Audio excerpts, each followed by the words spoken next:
So about a year ago, I decided to skeptically start my journey of the big three, which is One Piece, Naruto, and Bleach. And I have to admit, like I said, I was skeptical. I thought they seemed a bit overhyped, but oh my god, I'm so glad I was wrong. And as I went through them, I made review videos about each of them, for One Piece, Bleach, and then finally Naruto. So this video is basically just the collective review and analysis of my incredible experience with the big three. Starting, of course, with One Piece. But just before you get into it, please do remember to like the video, subscribe to the channel, and also check out the membership options that I have below, which do include members-only videos now. But yeah, thank you so much for those of you who have stayed with me throughout my Big Three journey, and I really hope you enjoy this video of my collective overview of the series. Now, due to being very new to anime and manga, I realized that I needed to educate myself beyond just Jujutsu Kaisen and Attack on Titan, so I decided to start One Piece with two separate goals in mind. My first goal was to find a suitable replacement for Jujutsu Kaisen so that I can keep making videos for you all. And my second goal was simply to enjoy it, because after all, I'm not going to make content on something that I have no passion for. Having now finished One Piece though, I can confirm that both of these goals have been achieved, because goddamn was it good. Now, before I start dropping random One Piece videos, I wanted to first make this video sharing my overall thoughts on the series. Consider it a sort of introductory video to start off my newfound passion for yapping about One Piece. As the thumbnail suggests though, I am going to be brutally honest. No mindless glaze, no mindless hate, just my genuine opinion of the story known as One Piece. So without any further yap, let's just get right into it.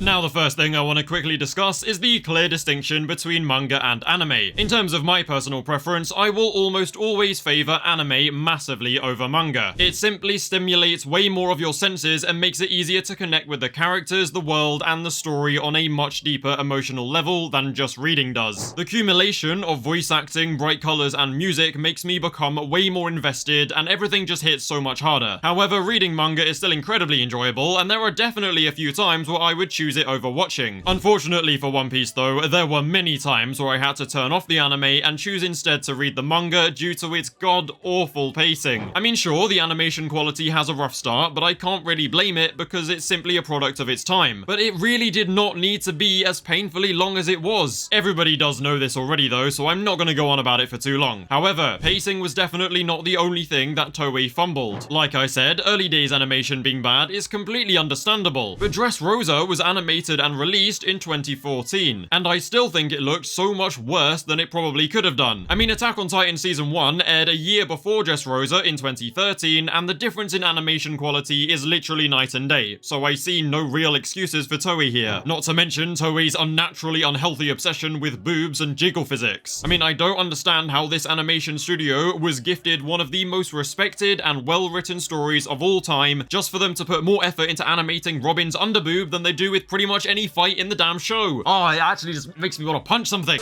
Look, my point is that in many places the manga is better than the anime, but for a sensory learner like me, I will rarely be able to enjoy reading manga as much as I would enjoy watching a goated adaptation. So it really hurts knowing that I would probably love One Piece so much more than I already do if it had a banger adaptation, and I think the same applies to lots of other people as well. What I do know though is that if Wit Studio do One Piece as much justice as they did Attack on Titan, then it will quickly rise to top 3, maybe even top 2 status for me. To be clear though, even though it has lots of things to hate, there are many moments in Toei's adaptation that are absolute peak fiction. All of the Egghead arc has been amazing so far, but the one moment that always comes to mind is Luffy, Kid, and my goat Trafalgar Law facing off against two Yonkos. To be honest, it's probably my favorite fight in the whole series.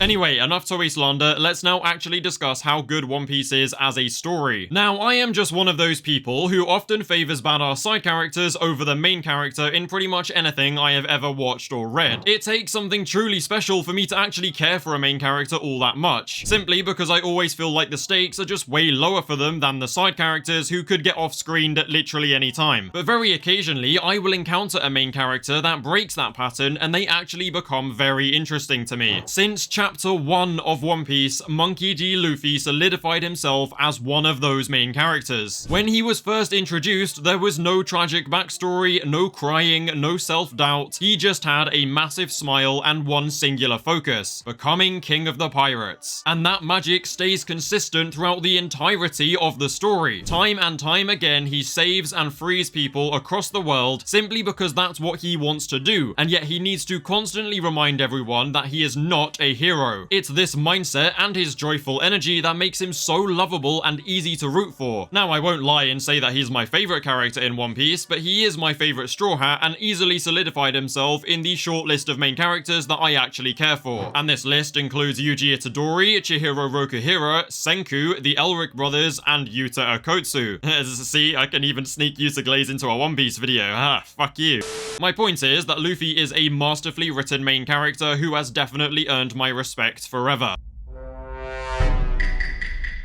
I think we should move on from Luffy now though and talk about his crew, the Straw Hat Pirates. Now this may sound confusing to you at first, but one of the main reasons that I love the Straw Hats is also one of the main things that I hate about One Piece in general. Yeah, I know I sound dumb as shit right now, but please just bear with me while I explain. Now every Straw Hat has a special role to play in Luffy's quest to become king of the pirates. But what often goes overlooked is that they each have their own dreams to accomplish, with Luffy's Pirate King dream only being one of them. Zoro wants to become the world's greatest swordsman, Nami wants to draw a map of the world, Chopper wants to become the world's greatest doctor, Sanji wants to find the all blue and see boobs, Jinbei wants... okay, I don't really know what the fuck Jinbei wants, but you get the point. What makes them so lovable to me is that each Straw Hat doesn't have a crazy long and drawn out backstory to convince you to root for them. You're simply told what you need to know about their motivations, and then it's their actions throughout the story that make you root for them, just like with Luffy. I mean, sure, some of them do have a longer backstory, like Nico Robin, Sanji and Jinbei, which are shown via longer flashback arcs than the rest, but the flashbacks are efficient, impactful, and are sprinkled throughout the story at moments where it matters most, so they rarely feel drawn out. And then you have genius characters like Roronoa Zoro, who has the shortest and most simple backstory and motivation, yet he is the one that many people root for the most. Oda prefers to build our connection to Zoro via his growth and development throughout the story as opposed to building it via a long backstory. Both approaches are done to perfection, and they are the reason that I love the Straw Hat Pirates so much. That entire part of the cast is simply beautifully written by Oda. Like I said though, what Oda does so well when writing the Straw Hats is something that I also think he fails to do for other characters in the story, especially for characters that are specific to each arc. The Straw Hats writing is very efficient and impactful, which is made a lot easier by the fact that it can be fleshed out across the entire story. However, I find that some characters that are important to only one specific arc are much less efficiently written and can have unnecessarily long drawn out flashbacks to cram in all of the context and development. It's definitely not all the time, and sometimes it's done extremely well with the likes of Law, Kuma, and Bonnie, but occasionally it does feel as though flashbacks and backstories are a rushed way of convincing you to care for a character, which is a process that should not be rushed. The best examples of this, in my opinion, are Queen Otohime, Hody Jones, and just Fishman Island in general. The one example that always comes to mind though is the backstories which are explained throughout the Wano arc. Now don't get me wrong, I care for most of the characters in Wano that got backstories, and I also did like the backstory itself, especially Odin's. However, there was so much context given for literally every single character involved in the Wano arc that it felt as if Oda was literally writing a whole new manga within the current manga. Now in my opinion, there was two sides to Wano. The story of the Straw Hats, the Heart Pirates, and the Kid Pirates all proving their worth by conquering two Emperors of the Sea and freeing Wano, and then there was also the long and deep story of Wano's people, Kuzuki Odin, Odin's Samurai, Momonosuke, and the Smile Fruits. There was just so many characters and so many moving parts that it felt very disjointed and hard to follow at times, especially in the anime where they like to make it even more drawn out and longer than it needs to be. Basically, everything in Wano is very good, and they are all stories I'm interested in, but the execution was very messy. In my opinion, the solution to this is either reduce the number of characters, like Odin's Samurai, or simply give us the necessary context and then make a full Wano history spin-off. By doing that, it wouldn't make the Wano arc feel as chaotic and disjointed as it was, but hey, that's just me. Most of the time though, Oda does a great job at making sure that you care for a character character before he drops a backstory instead of trying to get you to care with a backstory. The difference between these two approaches is so huge, and it's the reason that I think Gojo's backstory arc is actually one of the best executed backstories in all of anime. A backstory and a flashback should exist to add substance to a character that you already care for due to their actions in the present timeline. Oda absolutely nails this concept with my number one favorite One Piece character, Trafalgar D. Waterloo. Ace, Bonnie, Kuma, and Sanji are also great examples of where Oda nails this approach to building character development. Like I said, this video's only purpose is literally for me to just vocalize my initial thoughts on One Piece as a brief introductory video, hence why I'm not going too deep into anything. With my thoughts on the character work out of the way, I want to finish off by very briefly talking about the actual story of One Piece as a whole. It's very simple. One Piece is geniusly deceptive. I went into it expecting a simple enough story about a boy and his crew who go on an adventure to become king of the pirates. But it goes so much deeper than I could have ever anticipated, which is very similar to my experience with Attack on Titan. I won't get into it too much to avoid spoilers, but Oda does an amazing job at diverting expectations and creating so much mystery in the world. All of the world's history and secrets are built up so well, and then Oda ties everything together perfectly, which I think the recent Egghead arc has very clearly demonstrated. So for anybody out there who is watching this video wondering whether they should read or watch One Piece, just know that there is so much more depth and mystery to the whole story than you could possibly expect. The foreshadowing and parallels drawn by Oda are also top tier. It's honestly just incredible all round. My honest advice for anyone wondering if they should finally watch it though is just wait for Wit Studios' remake. It will compress 1100 episodes into only 263, along with modern animation and just generally fixing everything wrong with the current adaptation. One Piece genuinely has peak potential, and I trust that Wit Studio will bring that to light. Finally, after so long of you guys asking, I have caught up with Bleach. Now, to be clear, when I say caught up, I mean I read up until 1000 Year Blood War and then watched the anime because I want to see part 3 as it airs. And yes, I know that technically means I haven't finished Bleach, but I finally read Bleach and then watched part 1 and 2 of the 1000 Year Blood War anime makes for a dog poo title, so get over it. If anything, it's more fun this way because I can actually speculate a bit about what I think is going to happen in the upcoming parts of 1000 Year Blood War. I do have some valid criticisms and issues with Bleach, but overall I really enjoyed my experience with it, and I can definitely see why so many people think of it as the father of modern day shonen manga. Actually that's Naruto. Shut up, I just don't care. Anyway, before getting into my criticisms though, I'm just gonna go ahead and hard glaze this shit real quick, because I have been desperate to share my thoughts on this masterpiece of a manga for a very long time now. Also, if we can miraculously get this video to 1000 likes, then I will most definitely be posting more Bleach videos. Anyway, let's get cooking.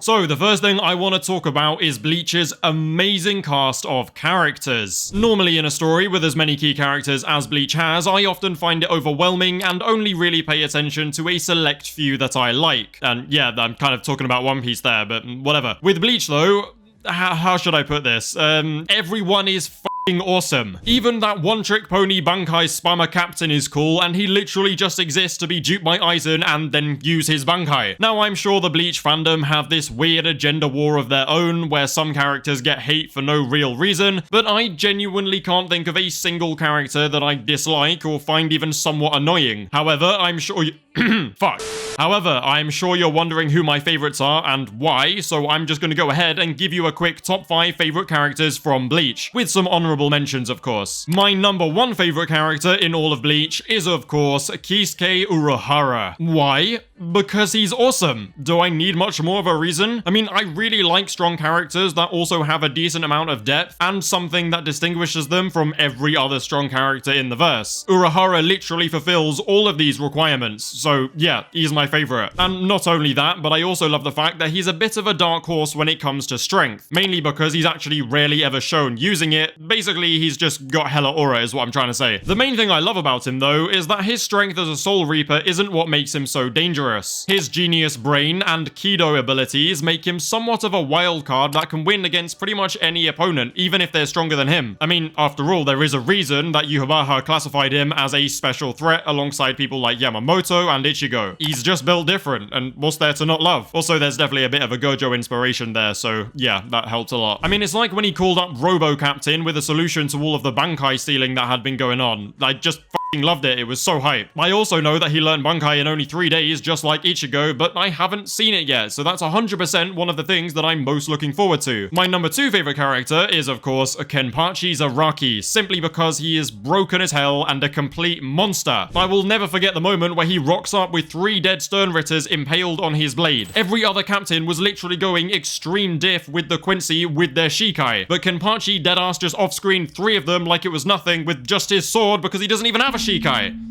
God, he's so cool. And then not to mention that he even defeated himself by simply choosing to become stronger. Like, that's some Sukuna level shit right there. Normally I would complain about some lazy explanation like that, but it just works so well with Kenpachi for some reason. I am actually really hoping he uses his Shikai and Bankai at some point, especially after seeing that amazing Kenpachi vs Kenpachi fight with Uruhara. Anyway, my number 3 favorite character in Bleach is obviously the main character himself, Ichigo Kurosaki. Now, if you are a regular viewer of my channel, then you will know that I normally don't care for main characters that much, and it takes a lot for them to get into anywhere close to my top 5. But it seems like this has been changing recently because Luffy, Yuji, Chihiro, and now Ichigo Kurosaki have easily become some of my favorite main characters of all time. Still not number 1 in their verse, but it's better than not caring at all, you know? Now, I like Ichigo for a very similar reason to why I like Luffy and Chihiro. There's no crying or weak-mindedness to overcome, they just get straight to the point being an absolute badass. And having recently just learnt the very long set up secret of Ichigo's true nature, I think I like him even more now. He's just one of those characters that makes you feel like everything's gonna be fine when he pulls up, regardless of how strong the opponent he's facing is. But this can also kind of be a bad thing, which I'll get into a little bit more later. Basically, I think Ichigo's just cold as fuck. Number 4 and 5 are a lot more difficult to choose between, and I think they'll probably surprise you a bit. I'm giving my number 4 favorite character spot to Ichigo's dad, Isshin. Now, I've actually had Isshin in my top 5 since the beginning of the manga before we even knew that he was a Soul Reaper. I also had a strange feeling that he was secretly gonna be a Soul Reaper, and I'm so glad I was right because goddamn that reveal was awesome. Initially, his bubbly and eccentric personality made him very lovable, but seeing him pull up with Uruhara to fight Aizen just brought him to a new level of cool, which was intensified even more now that I know he used to be a captain. My number 5 is a really hard one to choose, but I think I'm gonna go with Byakuya Kuchiki. His Shikai and Bankai are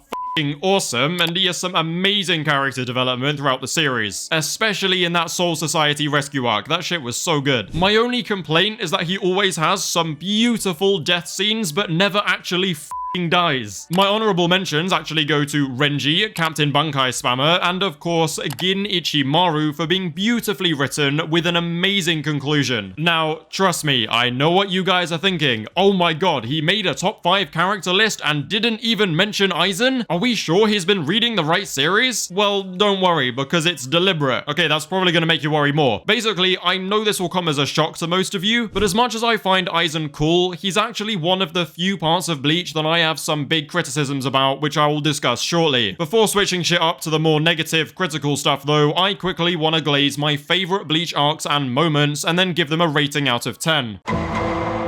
I'll be honest with you, it took me a while for Bleach to actually hook me. The first 80 chapters are definitely not bad, but I wouldn't say I was hooked. But all that definitely changed when the Soul Society rescue arc started. It was our first proper introduction to the Soul Society and the 13 court guard squads, along with their badass captains. Honestly, for a manga of its time and size, I was really shocked at how consistently well-paced Bleach was all the way up until Thousand Year Blood War. And this especially shows in the Soul Society rescue arc, because that shit is paced like Shibuya, and I love it. It was just straight to the point with cool fight after cool fight, and then with each one harder than the next one. A load of new characters were introduced, and they were all given good depth and awesomeness without needing to cut away to a 10-chapter backstory every single time that we see them, like we do in One Piece. The best example of this is, of course, Kenpachi Zaraki, who just sort of shows up and then is like, aha, I'm gonna kill you. Yeah, it's cool. I like it. Now, despite the constant fights and new characters though, many backstories and snippets of information were still carefully sprinkled throughout, leading up to a very good payoff. The best examples of this are of course Rukia's backstory, Byakuya's development, and of course all the Aizen stuff that was going on behind the scenes. Unfortunately, Aizen's fake death didn't fool me because I already knew that Aizen was gonna be a main antagonist in the series. However, I did still enjoy the build up a lot. I am also lucky enough not to have Aizen's ability spoiled for me, so it was really fun working out that as the arc progressed. What I love most about this arc though is that it started with the very simple premise of Ichigo entering the Serete, running a gauntlet, and then saving Rukia. But thanks to Aizen, it almost became a civil war where we got to see the captains actually challenging each other, which I admit is a very effective way of giving them more depth and exploring them more without having Ichigo just straight up beat them. Now, Ichigo's Bankai versus Byakuya's Bankai was also an amazing moment that I need to point out because I think it stands above the rest in terms of that arc. Overall, the Soul Society rescue arc gets a solid 9 out of 10 for me, which for context is also what I'd score Shibuya and the Culling Games, so it's a pretty high score. I held back from giving it a 9.5 out of 10 though, because somehow there is an arc in Bleach even better than this one, which of course is 1000 Year Blood War. I haven't even started part 3 yet and I already know this shit's a 9.5 out of 10. It might even be a 10 out of 10, I can't lie. The animation, the music, the location, the Nazi Germany-inspired invasion of the Quincy, some of the best fights I have ever seen and some of the most hype moments I have ever witnessed. It genuinely has it all and I literally have no complaints about it so far. It's so good. The only reason that I think nothing from Bleach will ever really get a 10 out of 10 from me is because, as much as I still think it's deep and well thought out, the story remains relatively simple compared to my 10 out of 10s like Attack on Titan. Okay, Attack on Titan is my only 10 out of 10, but you get the point. Fortunately, Bleach does everything else so well that it doesn't really need any more complex of a story than it already has. And don't get me wrong, I still think it's exceptionally well written. I just want to see an Uruhara and Kenpachi Bankai reveal. Bankai? No, Bankai. Bankai. Whatever. I want to see their Bankais because, like, damn, they're both so cool and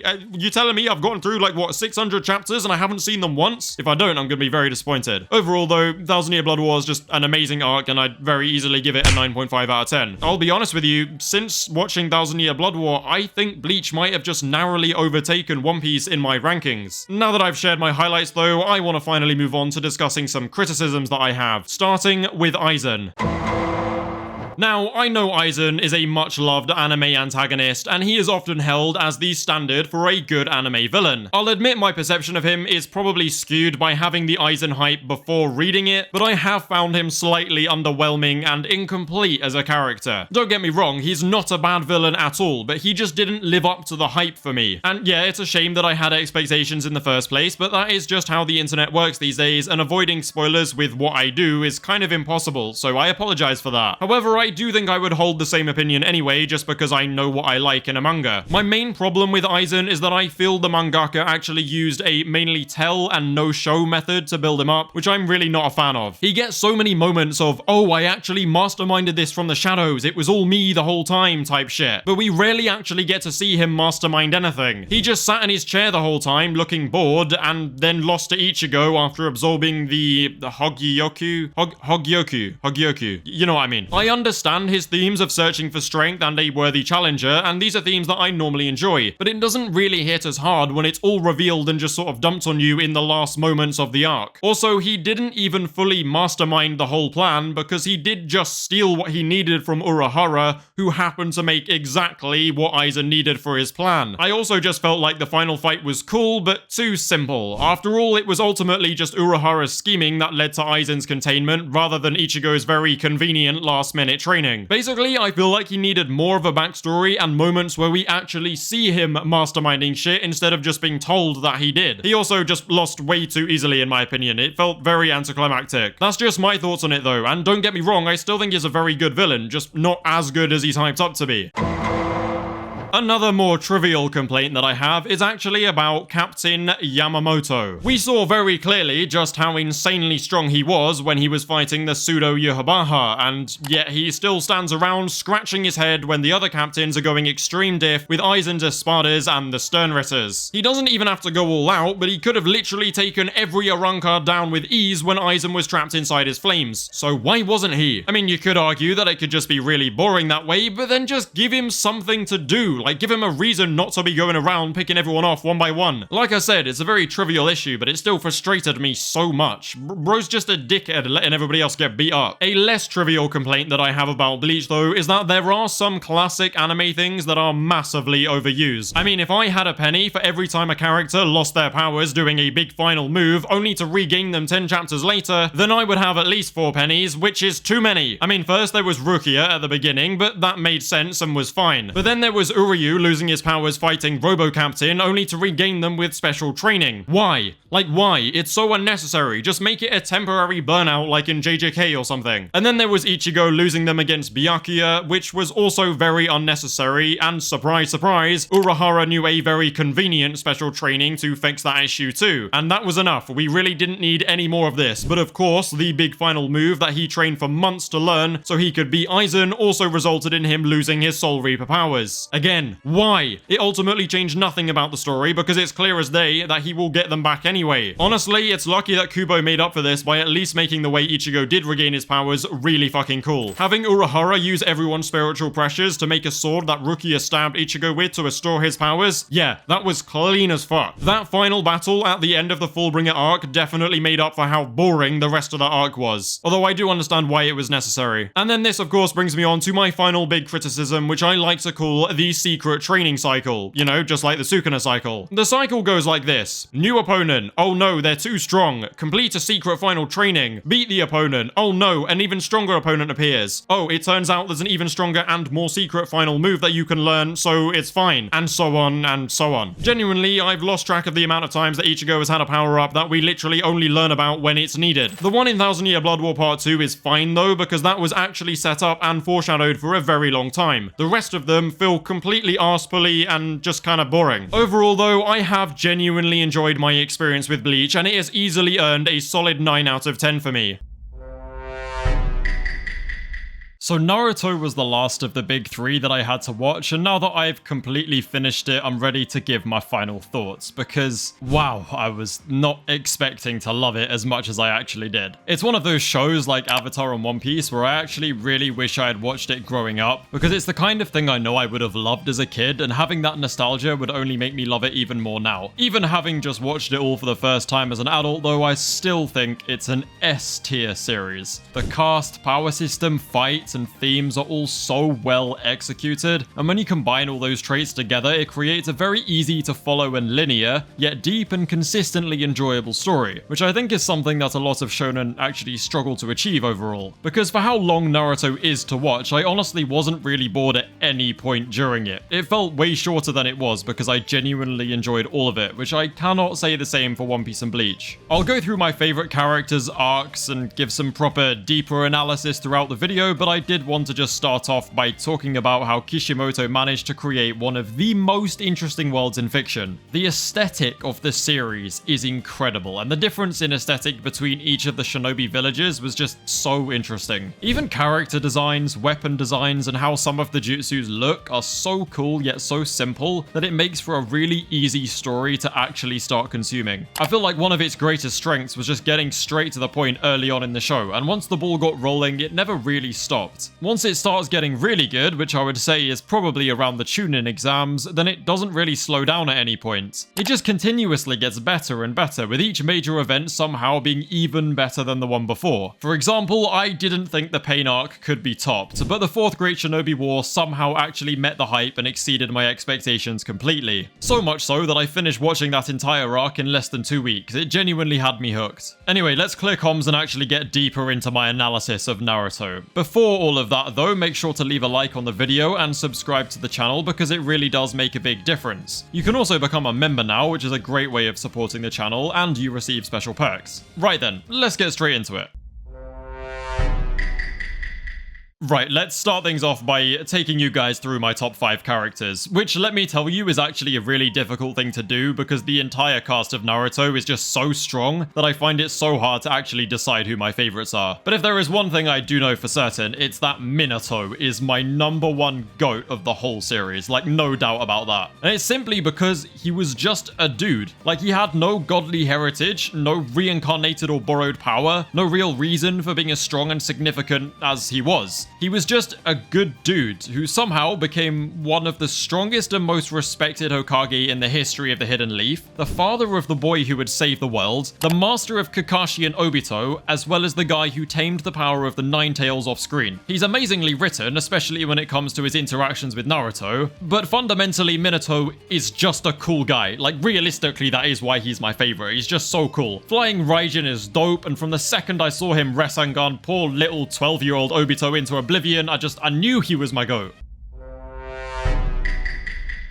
And speaking of Obito, well, he's my number 2 for a very similar reason to Minato. In fact, Naruto even says it himself. Obito is just the coolest. Unfortunately, it was spoiled for me that Toby was Obito and not the real Madara, but I can still appreciate how much harder that reveal would be if you saw it for the first time without knowing. I mean, Obito is quite literally the glue that holds the entire story together because literally nothing would actually happen if it wasn't for his intervention. Bro basically did what Aizen claims to have done and manipulated everything to reach the end goal of peace. And that is why Obito is so good as an antagonist especially, and why Talk no Jutsu wasn't even a bad way for him to be beaten. He literally just wanted peace and a world without hate or suffering, the exact same way that Nagato did. Now, his method was definitely wrong and flawed, but he was swayed by grief and hatred. In the end though, he and Madara weren't villains. They weren't inherently evil like Sukuna or Kenjaku or Doflamingo. Obito was just so distorted by grief and hatred that he resonated with Madara's plan to use the infinite Tsukiyomi to achieve world peace. He's basically Naruto if Naruto lost his way and was consumed by hatred instead of overcoming it. I say all that, but please keep in mind I've only seen Naruto once and very recently, so I won't know or remember everything to the same level that all of you Naruto nerds do. But I do think that Obito was probably the best written character in the whole series, and his conclusion was just immaculate, especially because of how it mirrors Pain's story very nicely.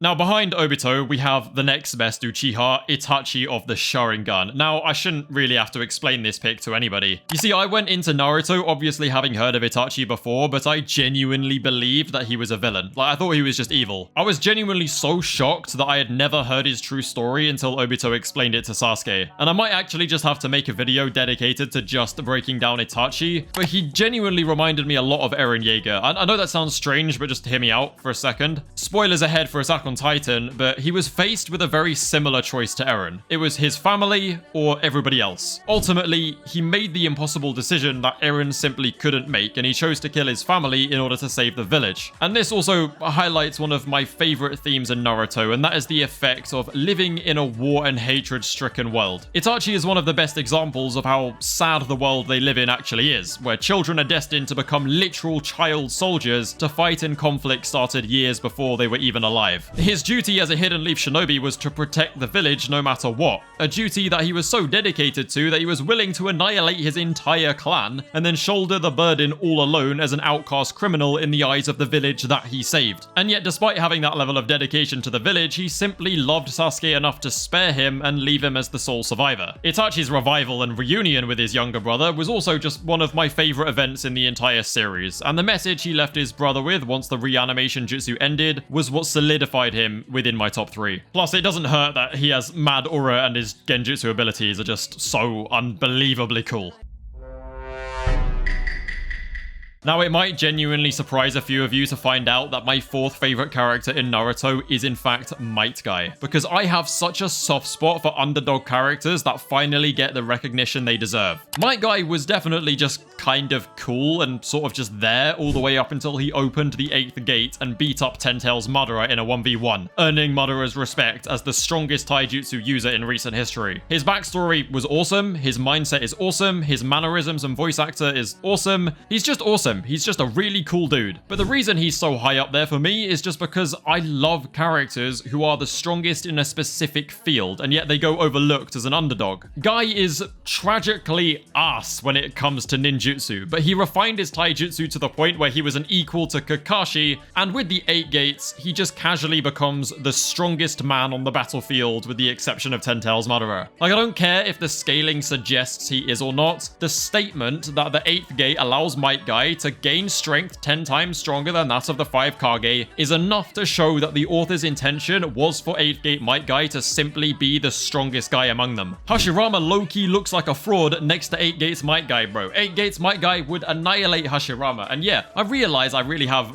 I have no right to say that because I've seen the show once. I'm really terrible at power scaling. I could be dead wrong, but I don't care. I'm gonna say it anyway, bro. Hashirama, low-key a fraud. Might Guy, he just came in there and he stole the show. I don't know what to say. He's just, wow. That fight was unbelievably good. But yeah, Kakashi seeing Guy and realizing that he actually surpassed him a long time ago is the moment that I decided Might Guy is actually just a top 5 character for me. That was the defining moment.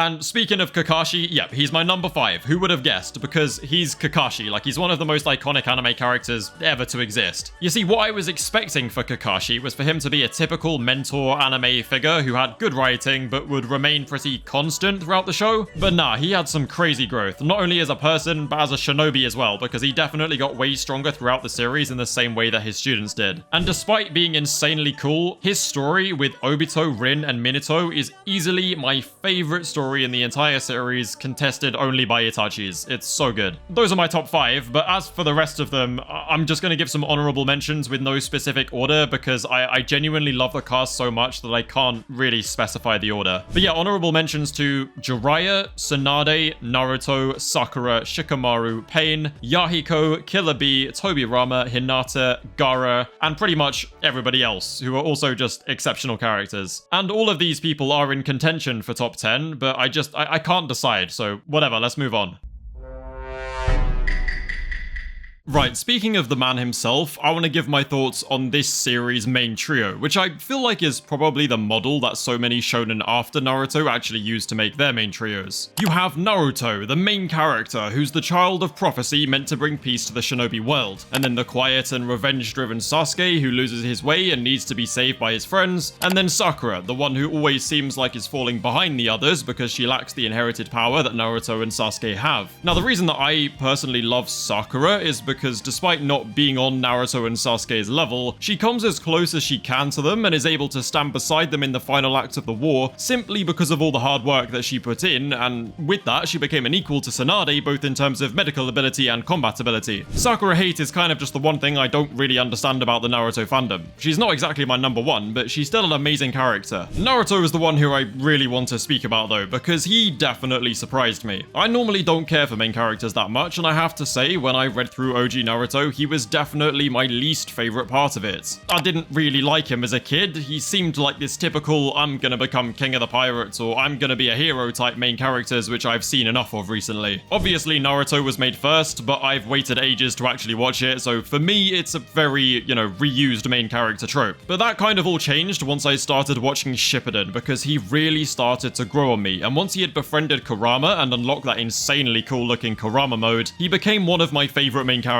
in fiction. I do actually give the anime a lot of credit for that as well, because Naruto's transformations and Rasengan were so cool to me that I could not help but like him. I think the only way in that the animations failed sometimes was with impact and momentum. The choreography is great and it looks really good, but sometimes when someone hits someone else, it feels like there wasn't any real momentum or power behind it. Like anytime Naruto hits someone with a Rasengan, it kind of looks like it just touches them and we don't see any actual damage being done. I also normally hate transformations in anime, but Naruto absolutely smashed that trope out of the park with the tail B-states. They're so cool. One of my original complaints of the anime, especially when I watched original Naruto, was how everything was so desaturated. But after watching the show for a while, I got used to it and realized it was a conscious decision by the animators. And that's because not everything is actually desaturated all of the time. There are moments in certain scenes where the saturation of colors massively increases, and I came to realize that the level of saturation was set to match the current tone. In a battle or a war, the saturation is much lower, but in happy flashbacks or character interactions, the saturation massively increases. On the battlefield, Naruto and Minato's tail beast modes were incredibly vibrant and bright in order to contrast with the rest of the scene, which is often gloomy and desaturated. It's little effects like these that actually helped me to enjoy Naruto as a main character and find him really cool, at least a lot cooler than I thought he would. And yeah, I understand I've yapped a lot about animation in a section that I've titled titled The Main Trio. It's not really on topic, but whatever, the whole point is I'm giving all my thoughts, so screw it, you get to hear it anyway. But yeah, I felt like the saturation thing specifically needed to be pointed out because it created such a nice contrast and has the effect of making us feel hopeful when we see Naruto in that mode. Sage mode was also really cool and awesome though, especially in that pain arc. The difference in strength between a normal shinobi and a sage like Naruto, Hashirama, or even someone like Jiraiya who hasn't perfected sage mode is genuinely unreal. It's like comparing a punch from Nami to a punch from Yuki in JJK. And actually, now that I say that, I definitely see some inspiration in Yuki's combat style and ability that I reckon Gege probably took from the likes of Tsunade and Sakura. Sasuke is definitely a cool character, don't get me wrong, and I love his story, but I found his whole narrative to be somewhat predictable, and it did get a little stale after the 79th failed attempt at making him come back to the Hidden Leaf. I mean, hell, the show ends with him still not really at the Hidden Leaf. I still love him, and he's hella cool to watch fight with some awesome abilities, but he's just not my favorite, you know? Okay, now as for the overall themes and writing of Naruto, I think it's simple yet incredibly effective. The world building is done so well to the point where you're able to understand the perspective of all parties involved and can understand why each party does what they do. With the exception of Kaguya, it doesn't really feel like there is a main villain in Naruto. All the antagonists are just people who have been influenced by the hateful world that they live in and simply want to achieve peace by any means necessary. In the end, Madara and Obito's actions actually do achieve exactly what they wanted to in the first place, or close enough. The threat that they posed to the shinobi world led to not only all the current villagers forming an alliance, but even the older generations came together in the end. The 5 Kage fighting reanimated Madara side by side started this, but eventually even the likes of Orochimaru was fighting alongside the heroes in order to stop Madara. Their actions paved the way for Naruto to lead them to peace, and the first Great Shinobi Alliance was formed as a result of that. The endless cycle of hatred, revenge, and conflict is definitely the most prominent theme in Naruto, and it actually gives a message similar to that of Attack on Titan, for example. The only way to end the cycle is by being like Naruto. You have to shoulder the burden of hatred and overcome it, just as Naruto did many times during the series. He was neglected all of his life and could have easily turned out like Obito or Sasuke, yet he overcame the negativity and hatred by dedicating himself to becoming Hokage. In fact, my only major complaint about Naruto's story is that it is all about him becoming Hokage, and yet he somehow doesn't even become Hokage in his own show. Sure, he's Hokage in Boruto, but even that happens off screen. Like, why have you made the biggest thing about Naruto an off-screen thing that happens after the story? I don't get it. Instead, the series ended with him marrying Hinata, who he barely speaks to and never really shows any real interest in, instead of becoming Hokage. I just don't get it. I don't know, that's my only real problem with the ending. Madara being stabbed in the back by Black Zetsu was actually something that was spoiled for me ages ago, but luckily I was just so immersed in the 4th Great Shinobi War that when the time came, I'd actually completely forgotten I even knew that happened. And I'll be honest, as much as it wasn't my favorite writing choice, and it definitely wasn't the best way to conclude Madara's story, I didn't hate it as much as some other people did. I think the rest of the ending was perfectly fine. The final theme that I noticed in my first watch of Naruto, though, was the idea of child soldiers and the type of life that shinobi actually live. The entire show feels like a big analogy for the endless cycle of war and conflict. It teaches a lesson that should really be paid attention to more, especially in the type of world we live in today. Shikamaru's and Naruto's relationship with their respective dads is probably how this theme is best portrayed, in my opinion. Their parents made decisions for their child that would lead to them being perfectly equipped to survive in the world that they live in and make a difference in the world that they live in. Minato made the decision to trust his son and seal the 9 tails in him, and Shikamaru's dad encouraged him to become a shinobi and a leader, because having those skills is the best way to survive and make a difference. But when you look at those choices from our perspective, in a world that's nothing like theirs, this is horrific parenting. Like, why are you sealing a demon inside your child? But when you look at it from their point of view, it is probably the best way to, like, protect everybody and their child. They're just doing what they need to do to make sure that their children are best equipped to survive in the world that they are in. Pain and Obito were much the same. All of their actions, no matter how cruel and violent, were done out of genuinely good intentions, because that is what they judged to be right. As the main character, Naruto is meant to show us how to overcome the cycle of hate instead of succumbing to it like Obito and Pain did. That's why Talk no Jutsu actually works really well in Naruto, despite it being a bit of a meme. I was fully expecting to hate the Talk no Jutsu stuff that I knew was coming, but I can't think of a single better way to conclude Pain's and Obito's stories. I love it.